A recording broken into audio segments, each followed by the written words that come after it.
ଜୟ ଜଗନ୍ନାଥ ସାଙ୍ଗମାନେ, ସମସ୍ତଙ୍କୁ ହାପି ରଜ। ତ ସକାଳୁ ଉଠି ମୁହଁ ନ ଧୋଇ ଘୁମେଇ ପଳେଇଲି ଦାନ୍ତ ଘଷିବାକୁ। ସବୁଦିନ ଭଳି ଦାନ୍ତ ଘଷିକି ଆସି ଟିକେ ଆଇନା ଆଗରେ ଠିଆ ହେଇଗଲି, ମୁଣ୍ଡଟାକୁ ସାଇଜ୍ କରିଦେଲି। ତାପରେ ଗଲି ଗାଧେଇବାକୁ। ଗାଧେଇକି ଆସିକି ଦେଖିଲା ବେଳକୁ ଖଟ ଉପରେ ପ୍ୟାଣ୍ଟ ସାର୍ଟ ପୁରା ରେଡ଼ି ହେଇକି ଥୁଆ ହେଇଛି, ପିନ୍ଧିକି ପୁରା ଫୁରି ଆଇନା ଆଗରେ ପୁଣି ଠିଆ ହେଇଗଲି। ତାପରେ ବାହାରିଗଲି ମନ୍ଦିର, ହେଉଛି ଆମ ଗାଁ ମନ୍ଦିର, ମା ଉତ୍ତରମୁଖୀଙ୍କ ପୀଠ।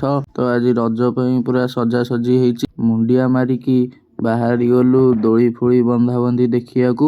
ରଜରେ ଆମ ଗାଁରେ ଘୋଡ଼ା ନାଚ ହୁଏ, ତେଣୁକରି ଆମ ଏଇ ଉତ୍ତରମୁଖୀ ମନ୍ଦିର ପାଖରେ ହିଁ ଆମର ଘୋଡ଼ା ନାଚ ହୁଏ। ଦେଖନ୍ତୁ ଆମର ଦୋଳି ବନ୍ଧା କାର୍ଯ୍ୟକ୍ରମ ଆରମ୍ଭ ହେଇଯାଇଛି। ଦୋଳି ବନ୍ଧା ହେଉଛି, ଝିଅ ପିଲା ଯେତିକି ନାହାନ୍ତି ପୁଅ ପିଲା ସେତିକି ଅଛନ୍ତି। ଏଇଠି ଆମର ଟେଣ୍ଟ ଫେଣ୍ଟ ବନ୍ଧା ହେଇଛି ଯେଉଁ ଘୋଡ଼ା ନାଚ ହେବା ପାଇଁ। ଆମର ଆରମ୍ଭ ହେଇଯିବ 10ଟା ବେଳକୁ, ଆପଣମାନେ ଦେଖିପାରୁଥିବେ।